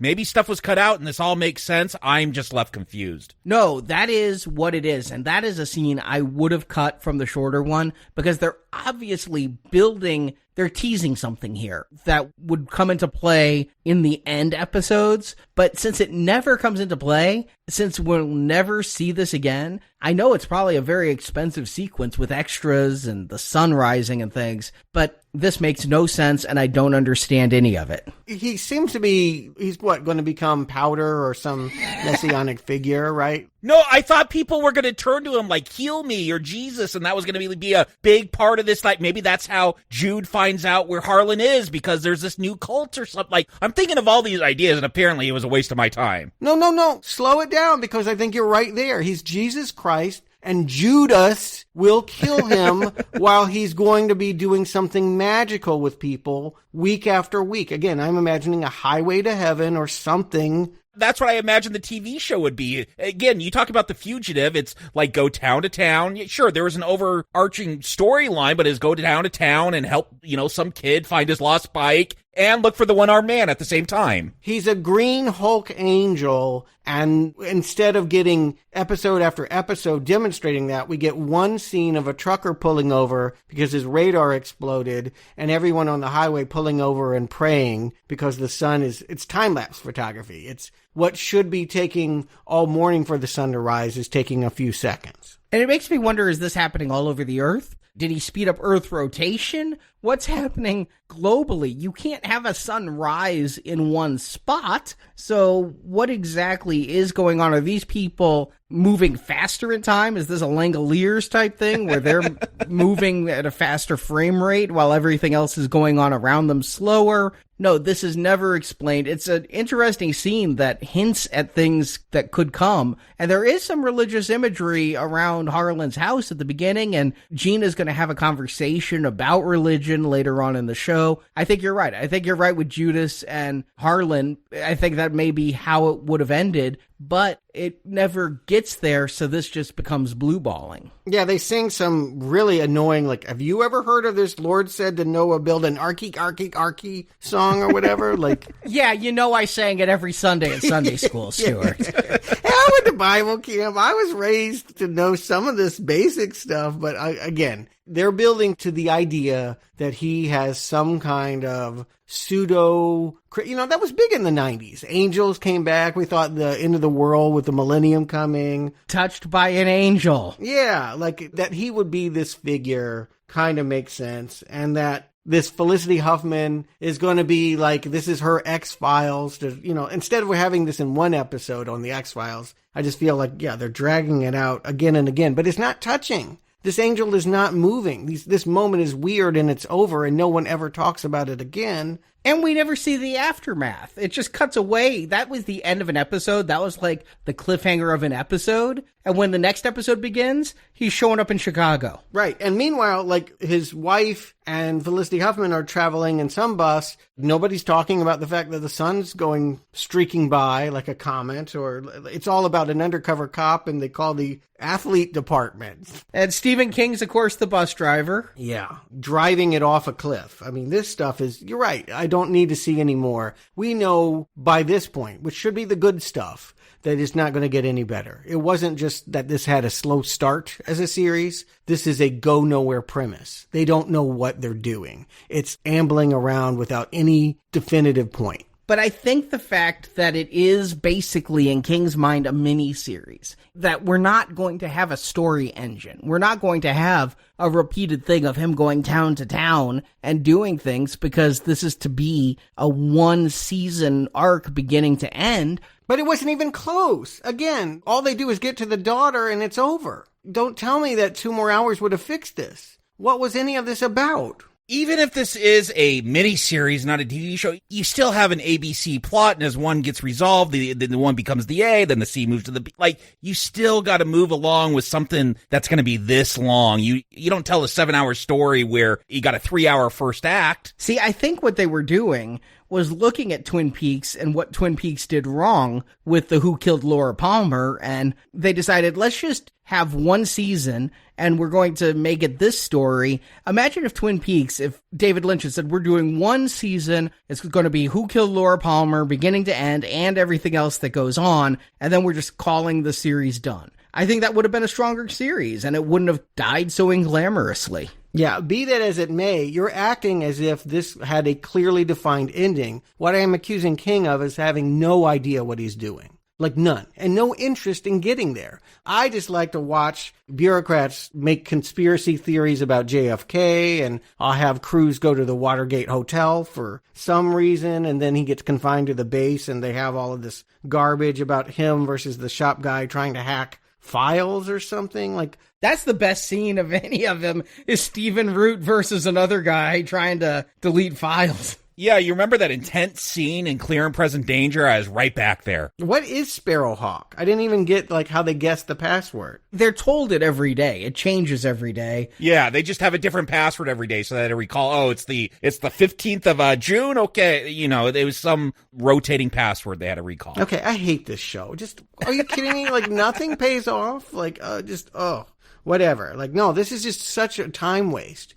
It's such a con. Here's the thing, we keep bringing up Twin Peaks. Here's the difference. Like, okay, that's got weird things and maybe didn't get resolved the way we want. Like, that was also like a commentary on television as a TV show about TV. You just get those vibes watching it. It's cutting away to a TV show. The themes, they feel very much like a soap opera. Like this, okay, he wants to just meander around, but what's he commenting on then? I don't know. There's no subtext. There's nothing here. I wish there was some more to it. I do wish that we were finding out more. And here's the thing about Stephen King's writing, is he doesn't outline. He doesn't start with a overview or a treatment and then write the book. He comes up with a concept and he comes up with characters, and he says the characters tell him what they're going to do. He gets to know the characters and then gets to figure out how they would act and what the situations are going to be. So I can't say he even had a clearly defined path to an end. Maybe that's why he's never really talked about it. Mm-hmm. But I'm sure he had some idea of what all of this stuff was building to, and that would have been nice to know, and it would have been nice to get there. Yeah, it's not something you wait for season 2 to put in. It's not something that you think, oh, eventually I'll get there. I get that there's fun little stops along the way and local color is great, but you really need to be telling your story economically if you think you only have one season to tell it. And if you go and say, I want a season, and I'm going to tell a one-season story, and they come back and say, we're giving you half a season, and then we'll see how it does, and maybe we'll give you another half. You better write the hell out of that first half then, so it gets picked up. I would think you would want to put more in it. Yes. Again, Twin Peaks had, 40, 50 characters, had so many other subplots about burning down mills and what have you. It wasn't just Laura Palmer. Here, it's just Laura Palmer, except nobody really even cares about that storyline either. It's just, he wanted to make a show about the shop. I'm convinced that ultimately what fascinated him was the idea of this shop guy having to go around and kill people and his, sexual obsession with an ex-employee and what he's going to do when he catches up with her. Is he going to kiss her or kill her? But I'd say that is the B plot if you watch the longer version. More time is spent with Harlan in the longer version. In the shorter cut, that's what was borne out, was more of the shop. So let's get to whatever ending that there is to get to. They finally reach Chicago, and their daughter, despite being blind, insists on wasting electricity and keeping the lights on and hanging posters of communist Chinese leaders on the wall because, hey, she wants everyone to know that she's some, granola type and has all of these friends that they can hide out with that are like Wavy Gravy and, the dead. Yeah, again, when we get here, oh boy, I have been tuning out. I'm not going to deny that. Like, this thing is not holding my interest, but it's probably got to do with the editing too. I'm like, wait, where'd the hippie commune all of a sudden? Like, where did this come from? Yeah, it does feel like a weird jump. And the daughter just disappears. She's like, I'm going to go up north and get you new credit cards and passports and driver's licenses. Bye. Even then, they're like laying on a waterbed and going, and then what do we do? Oh, I don't know. We'll figure it out later. Like, they have no plan as to what to actually do about Harlan's condition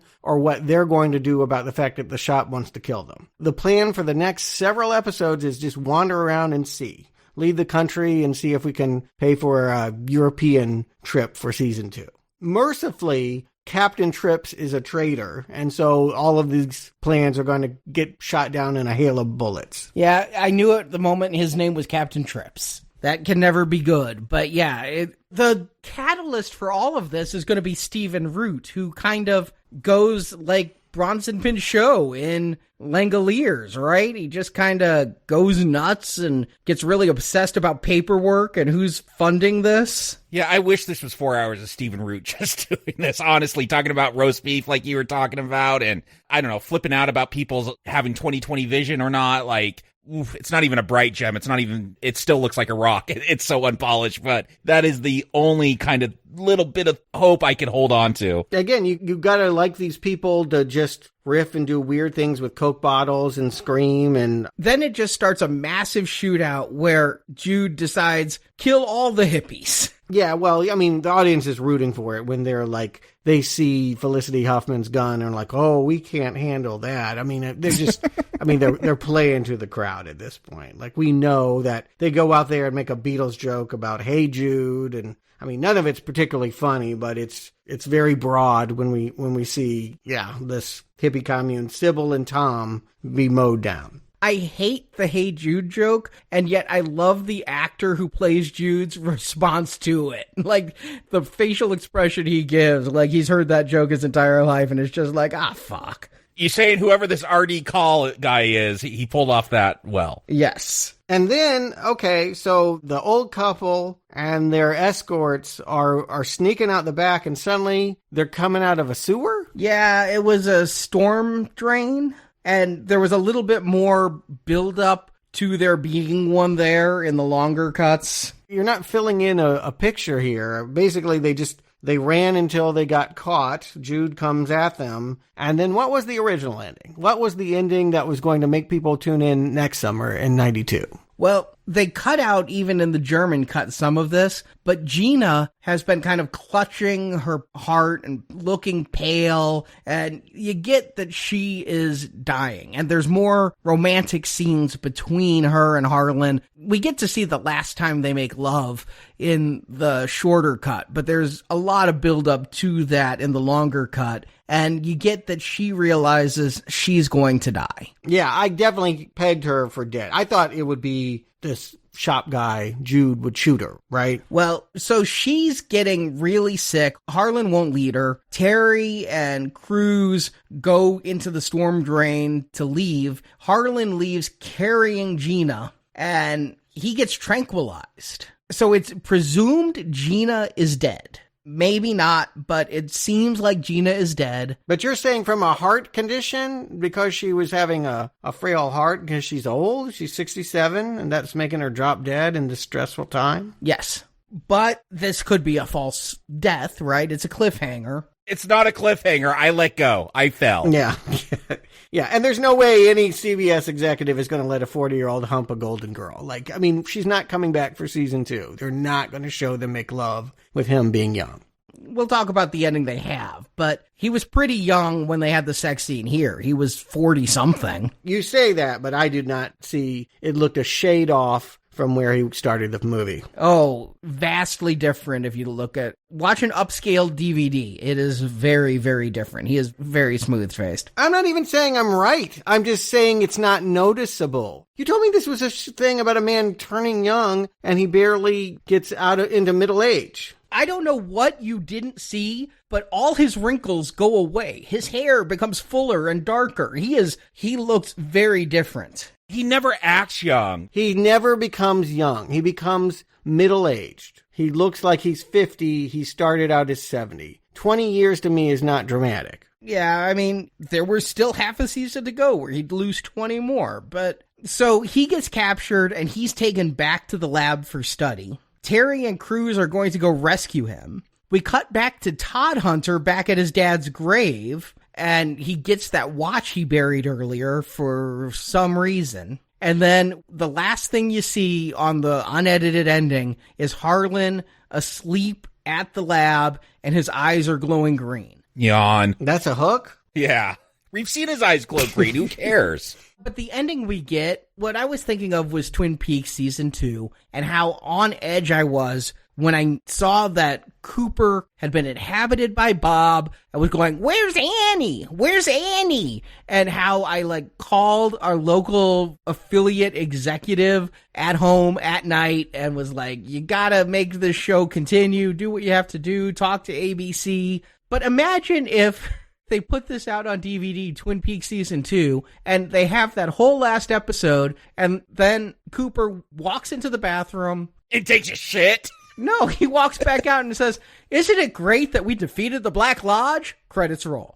Instead of the Where's Annie stuff, they just had a line of, we won, and then that's the end. That's how I feel about the ending on this disc. Well, what's said, dialogue, lip service, what Felicity Huffman puts a bow on is that they are going to go off to a magical realm where they can live forever. Like him grabbing her and glowing green and disappearing is like them somehow cheating death itself to live forever somewhere. I don't know, somewhere where it's green. I believe that's Little Shop of Horrors, but... Gina said earlier, after her lovemaking session with Harlan, that she doesn't believe in Catholic heaven, but she believes in an afterlife where the two of them will be together again. And she's saying this because she thinks she's going to die and Harlan's going to live longer, but instead they've died together because she was having, I guess, a heart attack, and he was glowing green, and so they just both disintegrate. Yeah, I mean, Jesus Christ. Honestly, this is no ending. And they had to know, though, right? I mean, you guys said they should have shot another ending. Yeah. They weren't allowed to shoot anything else. The fact that they had Felicity Huffman shoot the shop agent in the back and had him die and had these two holding each other and fading to green, and then had this happy ending of the general and Felicity Huffman saying that they're going to take time off and go have a romantic getaway. I mean, somebody filmed this. This had to be a plan B, but not a good one. Yeah, it gives the semblance that, yes, everything has worked out for the characters we theoretically like. But yet, theoretically, I don't think you guys did. Jacob Stewart, do you recommend Golden Years? Jacob.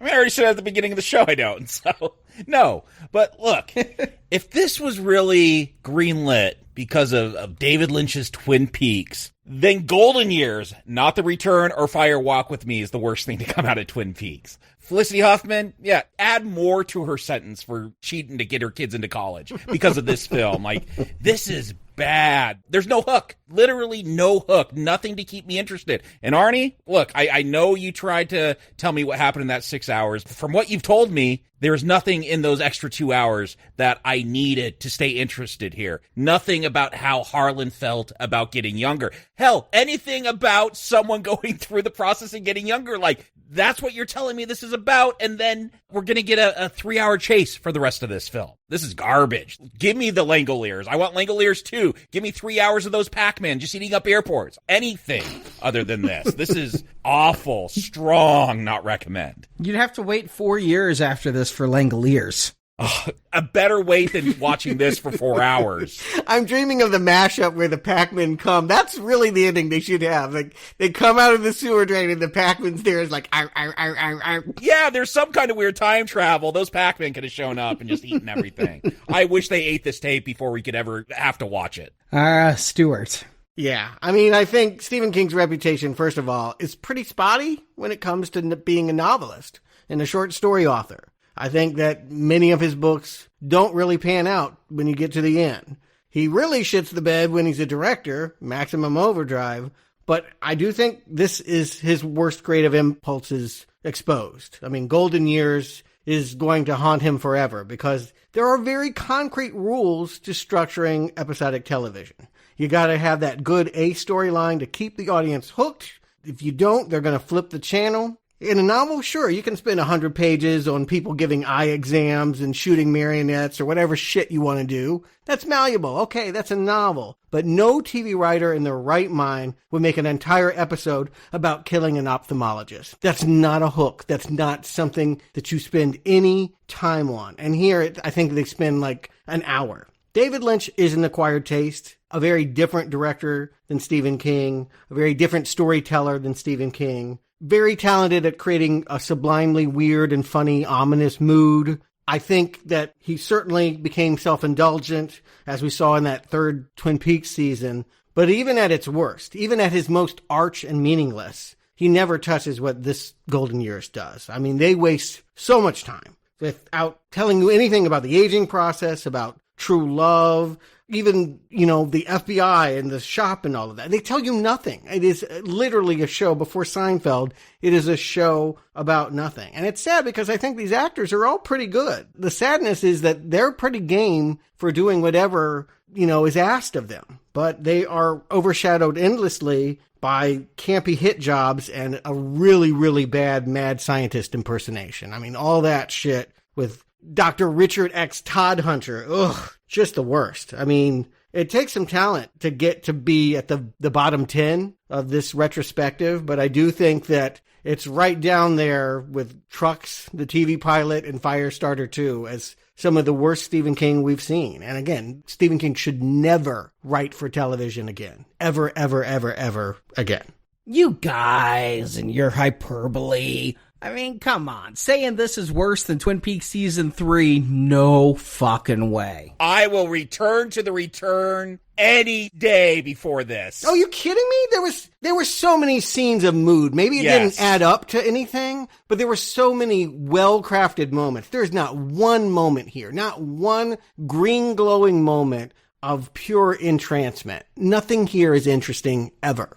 But at least there's a story here that is coherent. No, there's not. There is just a bunch of people shooting each other for reasons. I've got to kill the photographer of the eye doctor who stole the report from the doctor it's just the endless shaggy dog story leading nowhere. Yeah, Season 3, this does not waste your time the way the return of Twin Peaks did. Oh, it definitely wasted my time. Again, I will watch all of the return, however many hours that was, before I'd sit down and watch 4 hours of this again. I honestly think I'd cut off my pinky toe before returning to the return. I get that you're mad at Lynch, but I don't know why you're giving King a pass. I do not know why you would let him off for this. Yeah, are your eyes glowing green for this? I believe... Again, take the time it was released in, 1991. Yep. Pre-X-Files by 2 years, coming after Twin Peaks in Glamorous End. You gotta think what television was at that time. You can't hold this up to Game of Thrones and Westworld and Breaking Bad level expectations. No, I'm holding this up to Growing Pains, and it can't meet that expectation. I think you haven't seen Growing Pains in a while. But I do find the longer versions, they were languid. I do wish that things got going a little bit faster than they do in the 6-hour cut. Do you get a whole lot more of that awful, country twangy guitar they keep playing throughout? Oh, constantly. Oh. Honestly, I thought they were doing a Lethal Weapon score ripoff. Yes. With all the guitar that comes in, especially after a joke. But watching the longer version, I thought these were good actors doing good work with a script that was not paced correctly. And what you have to remember is this was not Stephen King's first time screenwriting. He wrote several of the scripts that were adapted, and of course he did Maximum Overdrive. Creep Show. Yeah, that's what I'm saying. Are you trying to give him a pass because this is his first time doing TV? Because I don't care. You don't do a movie until you've done a short or you've done a student film and you know the mechanics. Where's his Mark Frost? Mark Frost made David Lynch appropriate for television. Where's the guy to tell him, you've turned in shit scripts and we need to form this into something people watch on a weekly basis? That's exactly where I was going, Stuart, is somebody needed to teach him the art of television writing. Like you said, this would have worked better as a novel, or maybe as a movie with a single experience and a shorter runtime. But as a television series, he broke the rules about the pacing and how to have a good hook at the end of one episode to make me want to turn on the next episode. There were several episodes, especially at the beginning, where I'm like, all right, I'll push play on the next one. But by the time I got to episode 4 or 5, I was starting to get in the groove of this series. And then when it ended, I was disappointed that it never got a chance to pay off the things it was teasing. The 4-hour cut of this is so much worse, because you don't get the time to spend with the characters, and you're stuck with the plot, and when you boil it down to what the 4-hour cut does, it points out a lot of stupidities and creates new ones through a mission of scenes that explain things that are going on. But the question for me really comes, I'm on the fence. You're on the fence? It's electrified. You're shocked dead. That's what you get for getting on this fence. Name one good scene in this movie. Name one good moment that was recommendable. I can't even think of one that was good. I can think of people trying to make it good by trying to give the performance, but the scenes never were good. I was very intrigued. I hated the actor playing Todd Hunter. Oh, yeah, it was awful. But I was really interested in what his experiments were going to do. I felt for Harlan and Gina's romance in the longer cuts. I actually enjoyed Jude as this agent, maniacal, psychotic hitman, killing all these people for no reason. I was getting into the plot and the characters, and it made it somewhat recommendable. But the question I have is, do I damn this for having an aborted ending? I mean, this isn't the first time. I mentioned The Dead Zone. The Dead Zone ended on a cliffhanger too, and it never got resolved. And fans were like, give us a TV movie to end it. And USA was like, no, we're not doing that. And that's the same thing that happened here. What I'm saying is the show is mediocre. Oh, it's not even mediocre. I wish it was. No, I'm sorry. Like, I can't listen to you rag on David Lynch anymore about where Twin Peaks went if you can say this is passable. No, this is nothing. I would prefer a mediocre narrative to a artful, well-filmed nonsense that wastes my time. This is nonsense, and it totally wastes your time. Yep. And the reason why you should damn it to hell is he should have been able to tell whatever fucking story he was going to in the 8 hours allotted. He didn't need 16 hours. He needed to get to business and tell his story in one season like he said he wanted to. Maybe so. But what I'm saying is this is on the fence as a TV series. I could recommend it. I could not recommend it. The short version, the 4-hour version, clear not recommend. The longer German cut, the 6 hours with no commercials cut, I'm going to give it a weak not recommend because it is, in the end, a pointless exercise. It's masturbatory. It's going to intrigue you with its possibilities only to never pay off. And I will argue it will never intrigue you. What was the moment where you were intrigued? You say you imagined you wanted to know what would happen in the future. You can't tell me of one scene that was intriguing in the moment. Yeah, the scene where Harlan fell asleep and the sun rose and the earthquake happened. You thought that was good. You thought that scene was good. I was very interested in seeing where it was going, even if it was done on cheap television budget. Wow. That was no episode 8 of The Return where you just watch nukes go off for an hour. Oof. I mean, just garbage. I guess we have different requirements and what we want out of episodic television. Yeah, I would like it to be episodic. That's my number one requirement. This was not episodic. If this had gotten a chance to play out maybe I'd give it a recommend, or maybe it would just fall upon its own weight, because I do think Stephen King had some real pacing problems with this. We know Stephen King's good with his endings, right? I'm sure it would have been brilliant when we finally fucking crossed the finish line and poor CBS funded another 8 hours of garbage. Yeah, Stephen King is bad with endings. Yeah, can John Turturro threaten Stephen King to fix this ending? I'm thinking what we might have had is like The Stand. Maybe the hand of God would come down and pick up Harlan and carry him away or something. I don't know. But it is a not recommend in the end. It just, especially watching it twice in 3 days, the second time through, I'm like, yeah, it was fine, but it's certainly not interesting enough for me to sit through twice in 3 days. And with the ending it has being such an abortion, yeah, it's a weaker not recommend. God, I mean, again, among the very worst. We're now 64 episodes in, and yeah, this was number 55. I'd have to do some sorting of my list to figure out exactly where it is, but it's in the middle. Langoliers was better than this. You call that one the worst. Langoliers is far more entertaining. Yeah, that's some Brown Arrow joys in it. I think I was suffering from a little bit of hyperbole, having just suffered through the Langoliers. I think a lot of times in the Stephen King retrospective, the most recent cut is the deepest. Yeah, everyone's the worst movie when you're experiencing it. I am looking at my list. My worst is Trucks, and that is far, far below what I put Golden Years at. I have Trucks exactly one under this. It's slightly better than Trucks. Oh, I don't want to revisit Trucks to find out. But yeah, I know. Yeah, I don't have my list right here. I'd have a hard time believing. I don't know what else is on the bottom of your list, Stuart. I'm trying to think. All three Manglers. They're shorter. Above Trucks comes Creepshow 3. Yeah. None of those are 4 hours though. That is my problem. Like, this is not a 4-hour investment. Creepshow 3, and then Tommy Knockers are my bottom three. I have all three Manglers, Lawnmower Man 2, Children of the Corn 6 and 7, Trucks, and then this one is sort of right there with Firestarter 2.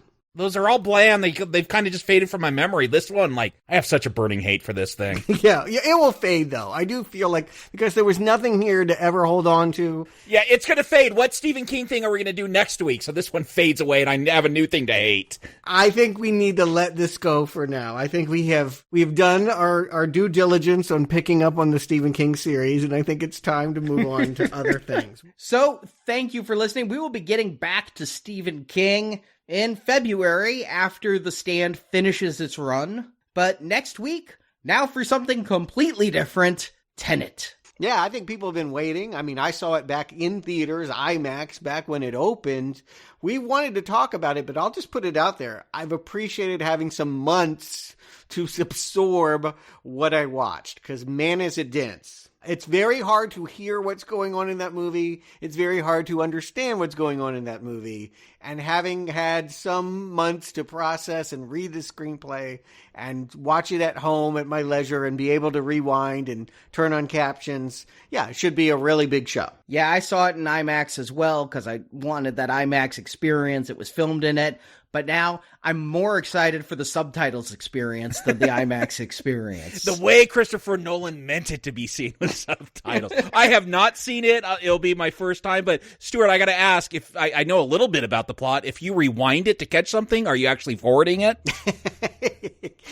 To be discussed. I suppose you got me there. Yes. It's all about reverse entropy or something. I don't know. I'm going to get a degree in engineering and tell you next week. Do I have to do a Memento-like edit where I start in the middle and fan out? I hope not. I think we want to make it as simple as possible for folks because it's a hard one. It is probably the hardest movie Nolan's ever made to understand. And then the week after that, Wonder Woman. Thank you, HBO Max. Right. We didn't think we were going to get that this year or any other superhero this year. But yeah, they're going to release the 1984 sequel that looks pretty good. The trailers I've seen, I'm happy that they brought Chris Pine back. I thought he was their secret weapon. So 1984, mall bangs, Wonder Woman, Chris Pine. I don't know about Cheetah yet. I still haven't seen the Cheetah. They haven't really shown us Cheetah yet. But, what I'm really waiting for is after that, we're going to get back to Uwe Boll and Blood Ring. Oh, your favorite. Yeah, that's where the ass kicking really happened. If anything's going to make me appreciate Kristen Wiig as a cat, it's Uwe. Yes. And yeah, as we get into 2021, who said 2020 was the worst year ever? You got more Uwe Boll coming. Yeah, the last of it. That's the way I'm looking at it. If we want to leave things in the past, like COVID and this awful, difficult, stressful year, let's get through Uwe too, because we've only got 4 more films, and I want to just knock them out as fast as we can and get on with my life. I heard he just signed on for a Pac-Man trilogy that you have to be doing soon. Fuck you. And then this Friday, we finish off our Rosemary's Baby trilogy with a 2-night miniseries. Again, keeping television. This is Now Playing's Week on TV. This one, though, starring film people. At least we have Zoe Saldana as Rosemary. Yeah, Gamora and I forgot her Na'vi name, but Avatar, it's kind of a big star to have, and a very different vibe than mousy little Mia Farrow. I feel like Satan ought to watch out, because this Rosemary could kick his ass if he tries to grab her anywhere.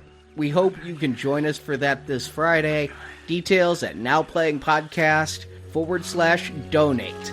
So, until next time, I've really enjoyed your hospitality.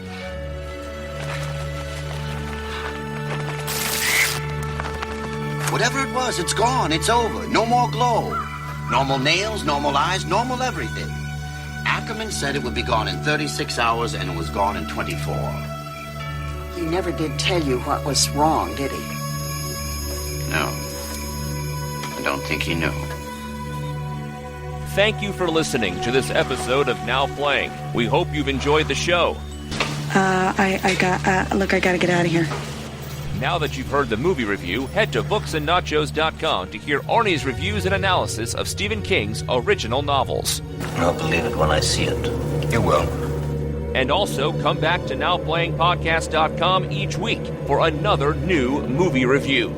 I got a schedule to keep. In the NowPlayingPodcast.com archives, you can find many more reviews of Stephen King films, including Sometimes They Come Back, The Lawnmower Man, Carrie, Salem's Lot, The Shining, Children of the Corn, and more. At least you'll have a record of this if you ever get back here. In our archives are also reviews of film series such as The Avengers, Star Trek, A Nightmare on Elm Street, Friday the 13th, Scream, Transformers, and RoboCop. Find hundreds of movie review podcasts at NowPlayingPodcast.com. I remember all those things we did in those days. I remember all of them. Support from listeners like you help keep Now Playing operating. And who's gonna help us? I don't know that either. You can find a link to donate using PayPal at the bottom of our website, NowPlayingPodcast.com. If one of us were to take a lot of money out of the bank all at once, alarm bells would go off. But if you were to take out, say, $500 tomorrow, and I were to take out $700 next week, we could ride hold it in case. You can also join the Now Playing patron campaign through our Podbean site. Patrons of $10 or more get a new exclusive movie review every month. Plus, even more perks, including one where you can pick a movie for our host to review. People pay good money for well-mounted specimens. That's what the book said. Find the details on our website. Yeah. You'll get your usual payment on the 15th. Now Playing Podcast is produced by Arnie Carvalho. Maybe it's time you thought about retiring. I'm not ready to hang it up yet. Man's got to have his work. Associate produced by Jason. We were a team. Were you intimate? Yeah, very intimate. We used to kill people together. Now Playing is edited by Steven and Arnie. Don't scrub so hard. Sorry. Now playing credit narration by Brock. I mean, I can read. The opinions expressed on Now Playing are those of the individual hosts and may not reflect the opinion of Venganza Media Incorporated. Your government appreciates your honesty, Lieutenant MacGyver. Venganza Media Incorporated is not affiliated with the motion pictures reviewed or otherwise referred to herein. I assume there's going to be a formal inquiry. Why should I repeat myself? Well, this is sort of an informal inquiry. Thought you'd be more comfortable talking about it with us instead of to a room full of bean counters. All movie clips and music included in this podcast are the intellectual property of their respective copyright holders. They are included here for the purpose of review and no infringement is intended. The regulations on this point are perfectly clear. Damn right they are. Now Playing Podcast is an exclusive trademark of Venganza Media Incorporated and may not be used without the expressed written permission of Venganza Media Incorporated. All rights reserved. I think principles and rules are very important. Now Playing is a Venganza Media production, copyright 2020, and no part of this show may be reproduced, repurposed, or redistributed without the written permission of Venganza Media Incorporated. You're a jerk. Do you know that? A total worthless jerk. It's been my experience when people say such things, Mr. Williams. Meaningful discussion has come to an end.